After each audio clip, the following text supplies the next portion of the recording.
Hello everyone, I am Shivam Chaturvedi and in this video we are going to discuss our next topic, that is as it is written above, altitude and orthocenter। तो इस video में हम लोग altitude और orthocenter के बारे में पढ़ने जा रहे हैं। इसके पहले हम लोगों ने कुछ बेसिक्स पढ़ा था, एंगल बाइसेक्टर के बारे में पढ़ा था और साइड परपेंडिकुलर बाइसेक्टर के बारे में पढ़ा था। आज शुरू करते हैं हम लोग एल्टीट्यूड, जो कि आपके क्वेश्चन से 1 या 2 नंबर का क्वेश्चन आ जाता है, कभी 1 मार्क का क्वेश्चन आ जाता है। तो इस वीडियो को हम लोग ज़्यादा लंबा नहीं रखेंगे, यही कोई 20 से 25 मिनट का होगा, जिसमें हम पूरे कॉन्सेप्ट समझाने की कोशिश करेंगे। तो देखिए, बनाते हैं ट्रायंगल, ये ए, ये बी और ये सी। ठीक, अभी हमने साइड परपेंडिकुलर बाइसेक्टर में क्या पढ़ा था? साइड परपेंडिकुलर बाइसेक्टर में हमने क्या पढ़ा था? हमने पढ़ा था कि वो लाइन जो सामने वाली लाइन को, line which bisects frontal line, यानी कि सामने वाली लाइन को बाइसेक्स, यानी कि 2 इक्वल पार्ट्स प्लस क्या होना चाहिए? Plus is perpendicular to that frontal side. ठीक है, समझ गए आप लोग क्या था साइड परपेंडिकुलर बाइसेक्टर? कि यदि ये हमने ट्राइंगल बनाया, यहाँ से एक ऐसा ये वाली लाइन आ रही है मान लो, ठीक, तो ये जितना है इतना ही ये है, सामने वाली साइड को आधा आधा डिवाइड कर रही है, यानी मिड पॉइंट पर जाकर बाइसेक्ट कर रही है और परपेंडिकुलर है। जरूरी नहीं है कि वो वर्टेक्स से निकले, वो यहाँ से भी निकल सकती है, हो सकता है वर्टेक्स से भी निकल जाए, लेकिन वर्टेक्स से निकलना मैंडेटरी नहीं है। एल्टीट्यूड में क्या है कि वर्टेक्स से निकलना मैंडेटरी है, 90 डिग्री का एंगल बनाना भी मैंडेटरी है, 90 डिग्री एंगल मैंडेटरी है, वर्टेक्स से निकलना भी मैंडेटरी है, लेकिन मिड पॉइंट होना जरूरी नहीं है। मिड पॉइंट सामने वाली साइड को, यानी कि फ्रंटल साइड को मिड पॉइंट पर ही काटे, ऐसी बात जरूरी नहीं है। ठीक, तो हम एल्टीट्यूड को कैसे डिफाइन कर सकते हैं? एल्टीट्यूड, लाइन विच परपेंडिकुलरली और makes 90 degree angle with frontal side, सामने वाली साइड से 90 डिग्री का एंगल बना रही है, एंड इज ओरिजिनेटेड, निकली कहां से होगी? Originated from vertex. ठीक, तो एक ये निकला एल्टीट्यूड, एक ये निकला एल्टीट्यूड और एक ये निकला एल्टीट्यूड। यहाँ 90 बनाया, यहाँ 90 बनाया, और जहां ये एल्टीट्यूड तीनों मिलकर इंटरसेक्ट करते हैं, where all these altitude intersects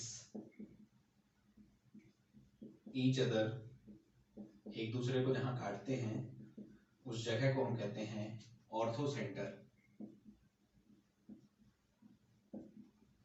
ठीक, ये है हमारा ऑर्थोसेंटर, इसको हम लोग ओ से डिफाइन कर देंगे, ये हमने ओ बना दिया। ठीक, तो अभी हमने आपको ऑर्थोसेंटर और एल्टीट्यूड क्या होता है ये चीज डिफाइन कर दी। अब इसके बाद हमारी वीडियो में 3 चीजें और हैं समझने के लिए। पहली बात तो यही समझना है हमें कि ये जो एल्टीट्यूड है वो आपस में एक दूसरे को क्यों इंटरसेक्ट कर रहे हैं। मान लीजिए कि ये वाले ऐसा निकल गया, दूसरा ऐसा निकल गया, जरूरी है कि यहाँ से तीसरा भी निकले? तो इस बात को सबसे पहले हम लोग करते हैं प्रूफ।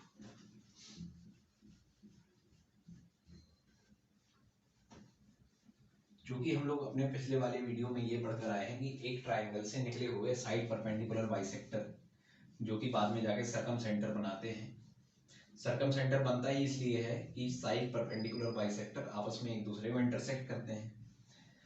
अब यदि हम इस वाले ट्रायंगल में भी साइड परपेंडिकुलर बाइसेक्टर इन तीनों एल्टीट्यूड को प्रूव कर दें, तो साइड परपेंडिकुलर बाइसेक्टर जो कि आपस में एक दूसरे को इंटरसेक्ट करते हैं, और इन वाले ट्रायंगल में, इस वाले ट्रायंगल में हम एल्टीट्यूड को साइड परपेंडिकुलर बाइसेक्टर प्रूव कर दें, तो एल्टीट्यूड हो गया हमारा साइड परपेंडिकुलर बाइसेक्टर,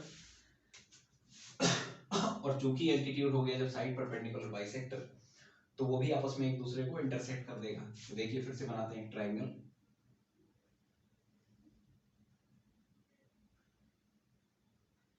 ए बी सी, ए के सामने वाली साइड ए, बी के सामने वाली बी और सी के सामने वाली सी। ठीक, अब हमें इसमें प्रूव करना है चूंकि हमें, तो क्या करना पड़ेगा, चलिए एल्टीट्यूड और बना देते हैं। ये और ये हो गया हमारा ऑर्थो सेंटर। ठीक है, 90 degree 90 degree and 90 degree. Okay, तो देखिए अब यदि हम इसको साइड परपेंडिकुलर बाइसेक्टर प्रूव कर दें तो हमारा काम बन सकता है। तो उसके लिए हमें 3 लाइंस खींचनी पड़ेंगी। ठीक है, 1 2 3, we have to draw 3 lines. First one should be parallel to BC, first one should be parallel to BC, second one should be parallel to AB, and third one should be parallel to, ये क्या है हमारा AC।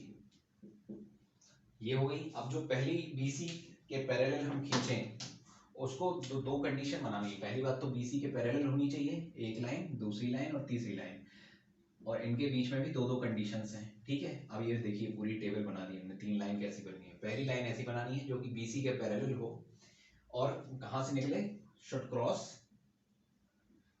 A, और जो AB के parallel है, AB के parallel है जो, उसको किसको क्रॉस करना चाहिए, शुड क्रॉस C, और जो AC के पैरेलल है उसको किसको क्रॉस करना चाहिए, B को। ठीक है, अब जैसी हमने ये टेबल बनाई है उस हिसाब से आप लोग लाइंस खींचिए। तो देखिए पहली जैसे पैरेलल का साइन कैसे होता है, ऐसा ऐसा, तो ये खींची हमने पैरेलल और ए से निकाल दी, ये हो गई पैरेलल लाइन। दूसरी किसकी, AC के पैरेलल खींचनी है, AC के पैरेलल खींचनी है। ठीक है, और B से निकलनी चाहिए, AC से खींची और B से निकल गई। और तीसरी AB के पैरेलल होनी चाहिए और C से निकलनी चाहिए, AB के पैरेलल होनी चाहिए और C से निकलनी चाहिए। ठीक, अब ये ट्राइंगल छोटा हो गया और एक बड़ा हो गया, तो इसको भी नाम दे देते हैं। ये वाला ट्राइंगल हो गया हमारा P Q और R। ठीक है, अब आप लोग यदि ध्यान से देखेंगे तो आपको यहाँ पर पैरेललोग्राम दिखाई देंगे। कौन कौन से, अब हम ब्लैक मार्कर यहाँ पर इस्तेमाल करेंगे। देखिए एक तो दिख रहा होगा आपको पैरेललोग्राम, कौन सा, A B C Q, लिख देते हैं हम यहाँ पर A B C और Q। ठीक है, दूसरा कौन सा दिख रहा, अब देखिए पैरेललोग्राम की क्या होती है, अभी हम आगे जब ज्योमेट्री में और आगे प्रोसीड करेंगे तो पैरेललोग्राम हम आपको डिटेल में पढ़ाएंगे। पैरेललोग्राम में क्या होता है कि आमने सामने की जो साइड्स रहती हैं वो इक्वल होती हैं, इक्वल, ये इक्वल, इसके इक्वल और पैरेलल होती हैं। यदि यही रेक्टेंगल होता तो यहाँ पर ये 90 डिग्री का एंगल बना देता, चूंकि 90 डिग्री का एंगल नहीं बना रहा है इसलिए पैरेललोग्राम है। ठीक है, तो जब ये A है तो यहाँ पर भी ये A होगा। ठीक है, दूसरा जो हमारा पैरेललोग्राम बन रहा है वो कौन सा बन रहा है, P A B C, P A B C। तो जब ये A है तो ये भी A होगा, और जब ये B है तो इसके सामने वाली भुजा ये भी B हो जाएगी। ठीक है, अब काम हमारा इसी से हो जाएगा, लेकिन तीसरा भी एक और पैरेललोग्राम बन रहा है, उसको भी देख लेते हैं। तीसरा कौन सा बन रहा है, A B C R, तो B के सामने वाली साइड B और C के सामने वाली C। ठीक है, वैसे इसका कुछ लेना देना नहीं है जो हमें प्रूव करना है उससे। तो देखिए अब हम, जैसे हमने ये तीनों साइड ये बता दिया, अब देखिए एक और प्रॉपर्टी होती है जो हम आपको जब लाइंस और एंगल पढ़ाएंगे तो उसके बेसिक्स में आएंगी। ये एक लाइन है, ये एक लाइन है, ये दोनों लाइंस एक दूसरे के पैरेलल हैं। ठीक है, अब यदि हमने इनको काटते हुए एक लाइन खींची तो ये पैरेलल लाइन को, जो लाइन काट रही है उसको हम कहेंगे ट्रांसवर्सल लाइन। और ट्रांसवर्सल लाइन जब पैरेलल लाइन को काटती है तो इंटरनली ये लाइन, ये जो दो एंगल बने, ये बने कौन से, इंटरनल एंगल्स। किसने बनाए, ट्रांसवर्सल लाइन ने, ऊपर एक पैरेलल लाइन और नीचे भी एक पैरेलल लाइन, तो ये वाले एंगल्स होते हैं हमारे इंटीरियर एंगल्स। तो हमारा जो सम ऑफ अपोजिट इंटीरियर एंगल ये हमारा इंटीरियर एंगल है, अपोजिट है। अपोजिट इंटीरियर एंगल का जो सम रहता है वो रहता है 180 डिग्री, 180 डिग्री, ठीक है। अब ये क्यों होता है, इसका इंतजार आपको करना पड़ेगा लाइन्स और एंगल का जब वीडियो आएगा, ठीक है।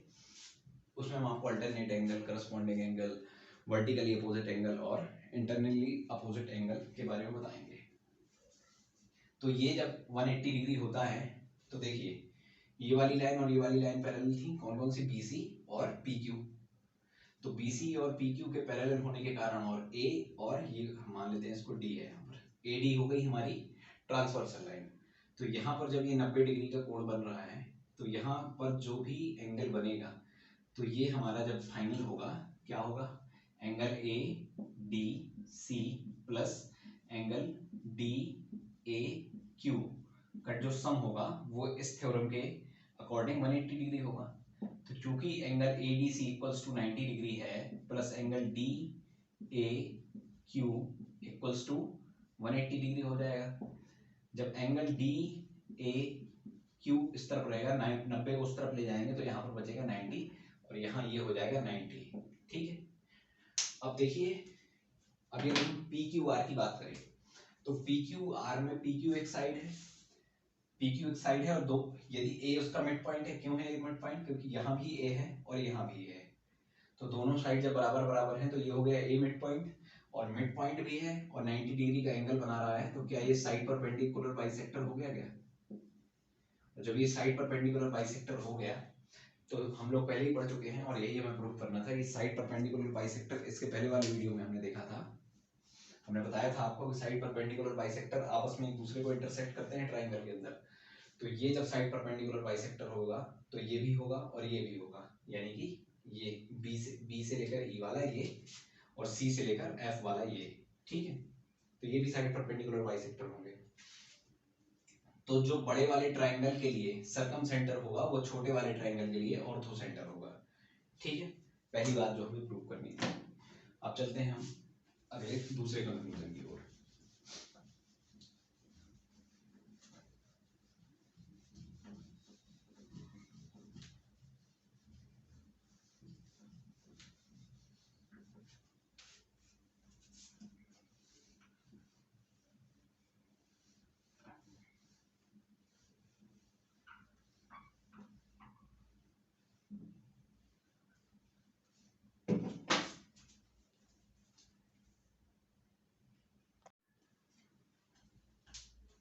तो दूसरा जो हमारा कंक्लूजन है वो है calculation of angle, calculation of angles, ठीक। जैसे ये वाला हमने ट्राइंगल बनाया ABC, अब इसमें बनाओ एल्टीट्यूड, ये गई एक ये गया और एक ये गया, ये हो गया हमारा ऑर्थो सेंटर, ये 90, ये 90 और ये 90। अब आपसे जो क्वेश्चन पूछेगा वो आपको angle A, angle B, angle C इसमें से कुछ एक दे देगा और कहेगा कि एंगल AOC निकाल दो, एंगल BOC निकाल दो या एंगल कौन सा AOC ये वाला है, AOC ये BOC, या फिर हमारा एंगल COA निकाल दो, ठीक। ऐसा आपको कर सकता है वो, आई एम सॉरी BOA निकाल दो, ठीक है। तो इसको हम निकालेंगे कैसे, तो देखिए जो हमारा एंगल BOC होगा, BOC कहाँ है, देखिए BOC ये वाले की बात कर रहे हैं, तो BOC की वैल्यू कितनी होगी 180 degree minus angle of A, ठीक। BOA हम किसकी बात कर रहे हैं, BOA इसकी बात, तो इसकी वैल्यू कितनी होगी, इसकी वैल्यू होगी हमारी 180 degree minus angle of C और AOC में 180 माइनस एंगल ऑफ B। ये तो होगी वो बात जो आपको नोट कर लेनी है, इस पर बेस्ड होंगे क्वेश्चन भी अभी हम आपको लगाएंगे दिखाएंगे, लेकिन पहले ये आया कैसे उसके बेसिक पर चलते हैं।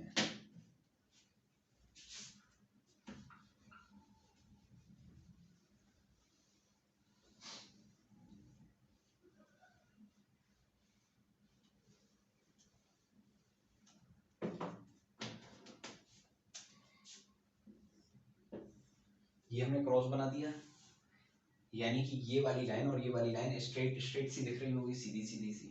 तो जब स्ट्रेट लाइंस, दो स्ट्रेट लाइंस आपस में एक दूसरे को इंटरसेक्ट करती हैं, यानी कि क्रॉस एक्स बनाती हैं जब, तो उसमें ये वाला एंगल और ये वाला एंगल, ठीक, ये एंगल 1, एंगल 3 और एंगल 2 और एंगल 4, एंगल 1 इक्वल्स टू होता है एंगल 3 और एंगल 2 इक्वल्स टू होता है एंगल 4। अब ये होता क्यों है अगले वीडियो में देखिएगा। इसको हम कहेंगे क्या, vertically opposite angle, vertically opposite angles, ठीक है। अभी हम क्यों बता रहे हैं, क्योंकि इस वाले में हमें प्रूव करना है इसको। देखिए फिर से बनाते हैं ट्राइंगल ए बी सी, ठीक, एल्टीट्यूड खींचे,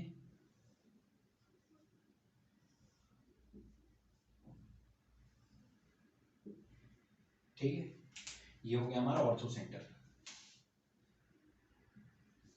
अब यदि आप इसको गौर से देखें, जो हम रेड कलर से अब शेडो करने वाले हैं उसको देखिएगा, ये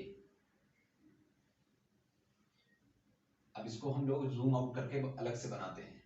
ये कुछ ऐसा है, यदि हम इसको नेमिंग करते हैं, ए है, यहाँ क्या थी, सी से एफ जाती है, बी से ई जाती है, तो ये हमारा यहाँ पर कितना 90 डिग्री का एंगल है, ओ है, एफ है, ई है और 90 डिग्री का एंगल है। तो ये हमें एक अलग शेप होता है जिसका नाम होता है क्वाड्रिलेटरल, क्वाड्रिलेटरल। अभी हम आगे बताएंगे, जब आपको ट्रायंगल खत्म हो जाएगा उसके बाद क्वाड्रिलेटरल शुरू होगा। तो क्वाड्रिलेटरल के इंटरनल एंगल्स, यानी कि ये A O F and E, angle A plus angle O plus angle F plus angle E का जो सम है, sum of internal angles of quadrilateral is equals to 360 degree, ठीक है, ऐसा होता है। अब ये होता क्यों है, हम लोग क्वाड्रिलेटरल में पढ़ेंगे। तो ये हमने एक बेसिक उठाया कि इंटरनल एंगल्स क्वाड्रिलेटरल के 360 डिग्री इनका सम होता है, ठीक है। और दूसरी बात ये कि वर्टिकली अपोजिट एंगल्स इक्वल होते हैं। अब देखिए इन दोनों को, इस वाली थ्योरम को और इस वाली थ्योरम को, यानी कि दो प्रिंसिपल्स को उठाकर अब हम इसमें लगाते हैं। तो यदि ये 360 डिग्री है, यानी कि 360 डिग्री इसका यदि सम है, और ये 90 है, तो बचता क्या है, F और E 90 है, उस तरफ भेजते हैं तो इनका सम हो गया 180, इसको इस तरफ भेजा तो यहाँ पर बचा हमारा कितना 180, और इस तरफ क्या बचा, angle A plus angle O, ठीक है। तो अब यदि एंगल O को इस तरफ रखते हैं और 180 माइनस एंगल ऑफ A, अब ये एंगल ऑफ O कहाँ से आया, यहाँ इस वाले को कह रहे हैं ना एंगल ऑफ O, FOE को, एंगल FOE ही हमारा एंगल O के नाम से हम अभी डिनोट कर रहे हैं। तो एंगल FOE का ये वाला, जब ये वाली स्ट्रेट लाइन और ये वाली स्ट्रेट लाइन एक दूसरे को काट रही हैं, तो ये यहाँ इंटरसेक्शन से ऊपर इसका वर्टिकली अपोजिट एंगल है और इसका ये वाला वर्टिकली अपोजिट एंगल है। तो ये वाला यदि वर्टिकली अपोजिट एंगल है तो angle FOE equals to angle BOC हो जाएगा क्या, क्यों हो जाएगा, क्योंकि वर्टिकली अपोजिट एंगल है। तो यहाँ पर हम आपसे क्या प्रूव करने की बात करते थे कि एंगल BOC इक्वल्स टू कितना होता है 180 माइनस एंगल ऑफ A, ठीक है। तो ये ऐसे हमारा आ गया, जो हमारा क्या है कि अब हम जब डेप्थ में चले गए हमें पता चल गया कि ये फॉर्मूला कैसे आया है, तो डायरेक्ट हमें फॉर्मूला रटना नहीं पड़ेगा, वो यदि हम भूल भी जाएंगे तो दोबारा से निकाल लेंगे। अब देख लेते हैं हम इसमें कि क्वेश्चन कैसे आता है। क्वेश्चन आपका जो आएगा वो 2 सेकंड के आसपास लगेगा और आपका निकल जाएगा उसका आंसर ABC। ये एल्टीट्यूड खींच दिया, ये खींच दिया, ये खींच दिया, ठीक है, ऑर्थो सेंटर हो गया। अब किसी ने पूछा कि ये वाले एंगल की वैल्यू बता दो, एंगल AOC की, और इसकी वैल्यू दे दी 60, इसकी दे दी 60 और इसकी दे दी 60। पहली बात तो ये हो गया इक्विलेटरल ट्रायंगल, ठीक है। अब एंगल AOC की वैल्यू पूछ रहा है वो, तो AOC की वैल्यू क्या होगी, AOC की वैल्यू क्या होगी, जो ट्रायंगल में जिस ट्रायंगल की बात कर रहा है उस ट्रायंगल में जो उपलब्ध नहीं है, B नहीं है, ऐसे भी आप रट सकते हो, वैसे रटना नहीं है, हमने आपको समझा दिया है। तो AOC में क्या करेंगे हम लोग, 180 माइनस एंगल ऑफ बी कितना है, 180 माइनस एंगल ऑफ बी कितना है, 60, 120 डिग्री आपका आंसर आ जाएगा। ठीक है, अब चलते हैं हम लोग एक और कंक्लूजन की ओर। एंगल निकालना हमने सीख लिया।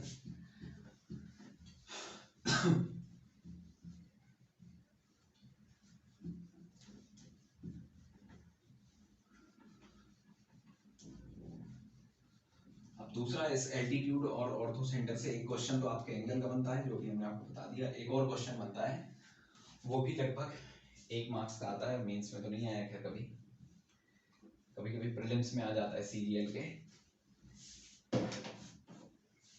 देखिए कंक्लूजन है हमारा, क्या पढ़ना है हमें, कैलकुलेशन ऑफ एल्टीट्यूड्स लेंथ। ठीक है, ये एल्टीट्यूड लेंथ क्या, और ये अधिकांशतः ये राइट एंगल ट्रायंगल के ही आपको सवाल आएंगे इसमें। ये बनाया राइट एंगल ट्रायंगल हमने, ठीक है, ये बना दिया। अब ये इसका 90, ये इसका 90, यानी कि इसका एल्टीट्यूड ए बी सी, तो ए बी का एल्टीट्यूड ये बी में आ रहा है, सी बी का एल्टीट्यूड भी बी में आ रहा है, लेकिन बी से बी वर्टेक्स से जाने वाला एल्टीट्यूड यहाँ आ रहा है कहीं पर, और इसी एल्टीट्यूड की लेंथ आपसे पूछेगा। ये मान लीजिए हमने ये डी से जाकर टकराया, तो इसका सीधा सीधा जो फॉर्मूला है आप याद कर सकते हो कि बी डी की जो लेंथ है वो है क्या, A B into B C upon A C. ऐसा सीधा सीधा याद कर सकते हैं हम लोग, लेकिन सीधा सीधा याद करने से पहले हम आपको एक बार बता दें कि आया कैसे, तो सही रहेगा, फिर बाकी हम क्वेश्चन भी लगाकर दिखाएंगे इसका कैसे आता है।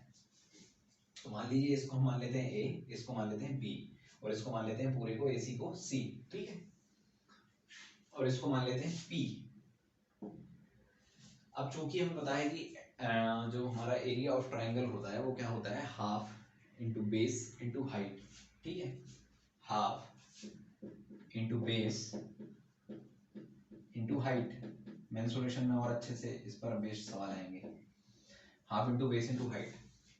तो यदि हम चर्चा करें किसकी, angle A B, triangle A B C की, तो हम इस, अब एक ये ट्राइंगल है, ठीक है, इसका एरिया हम चाहे जैसे भी निकालें एरिया तो वही रहेगा ना, क्यों, क्योंकि वही शेप जो है, जो आकृति है वो तो वही है ना।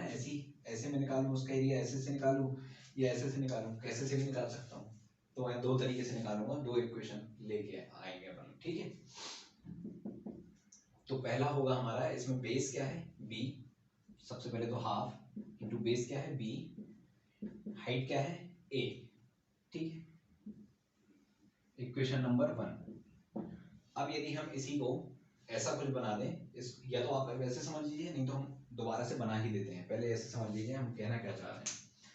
ये है, हो गया इसका बेस, ठीक है, ये वाला, ऐसे अब हम इसको ऐसे देख रहे हैं, ये हो गया बेस, और ये इस तरफ जो जा रहा है पी एल्टीट्यूड, ये इसकी हाइट हो गई। अभी भी यदि नहीं आया हो समझ में, पहली बात तो आप टेढ़ा कर देख सकते हैं, नहीं आया हो समझ में यदि, तो हम दोबारा से बनाते हैं इसको। ये ए सी है, सीधी लाइन है, सीधी लाइन बना देता हूं मैं, ये बना दी ए से सी, बीच में कहा डी में 90 डिग्री आ रहा है, तो डी में 90 डिग्री बना देता हूँ। कहाँ से आ रहा है, बी से आ रहा है, बी से आ रहा है, और बी को ए भी छू रहा है और सी भी छू रहा है, ए भी छू रहा है और सी भी छू रहा है, ठीक है। अब तो आ गया समझ में। अब इस वाले ट्राइंगल का जब हम एरिया निकालेंगे ए बी सी का, तो क्या निकलेगा, हाफ इंटू बेस क्या है इसका, ए सी से लेकर सी, ए बी का क्या था ए, और इसका क्या था बी, ठीक। इसकी हाइट क्या हो गई, अब हाइट हो गई हमारी पी, ठीक है, क्यों, क्योंकि यहां से लेकर यहां तक ऊंचाई तो इसकी इतनी है ना पी। हाइपोटेनियस नहीं पूछी है उसने, हाइपोटेनियस नहीं यहाँ पर पूछी जाती है, ये तो हो गया है ना हाइपोटेनियस, ये भी हाइपोटेनियस, पर बात होती है एरिया में हाइट की। तो ये हो गया हाइट, जो पी नाम से जो एल्टीट्यूड है, ठीक है। तो अब इसको हम लिख सकते हैं, बेस हो गया हमारा सी और हाइट हो गई इसकी पी, तो इक्वेशन हो गया नंबर 2 ये। अब चूंकि दोनों ट्राइंगल ए बी सी के ही एरिया है, यानी कि डेफिनेटली ये बराबर होंगे एक दूसरे के, तो इन दोनों को हम बराबर कर देते हैं। तो बराबर जब हम करेंगे तो होगा हमारा half AB from equation number 1 and half CP from equation number 2। Half से हाफ गया, P को अकेले लेकर आए तो AB माइन अपॉन C। देखिए हमने AB की वैल्यू क्या लिखी थी यहाँ पर, AB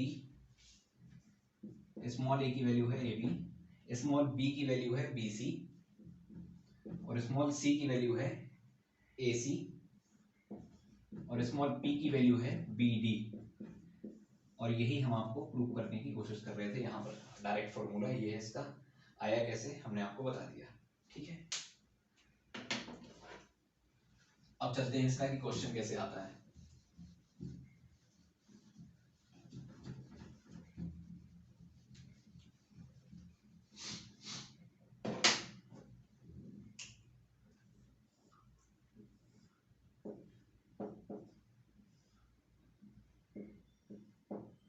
मान लो ये है A, ये है B और ये है D और ये है C।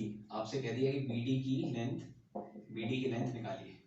ठीक है, तो अभी अभी हमने क्या पढ़ा, कर सकते हैं हम लोग। BD की लेंथ आई है हमारी AB into BC upon AC।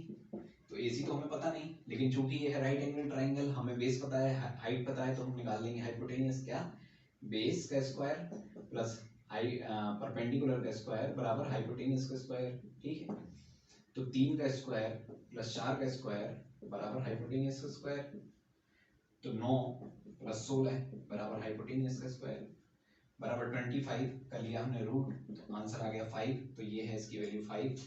तो यहाँ हम रखेंगे 3 क्योंकि AB की वैल्यू है 3, BC की वैल्यू है 4, तो BC की वैल्यू 4 और AC की वैल्यू निकाली हमने 5, तो 5 12/5 equals to 2.5 and 2.5 is the length of altitude. ठीक, तो ये 3 चीजें हमें आपको बतानी थी। एक दो छोटी छोटी चीजें और समझ लीजिए और फिर वीडियो को करते हैं हम लोग खत्म। पोजीशन देख लेते हैं हम लोग कि एल्टीट्यूड की, मान लीजिए कभी आपसे पूछ लिया कि पोजीशन कहाँ कहाँ बनेगी, तो ये हम बना देते हैं एक्यूट, दूसरा है हमारा रैट यानी कि राइट एंगल ट्राइंगल और तीसरा है हमारा ऑब्ट्यूज। ठीक है, तो एक्यूट में कहाँ बनेगा ऑर्थो सेंटर, बनाओ 100 की कॉपी में देखो कहाँ बनता है, एल्टीट्यूड यानी कि इनसाइड।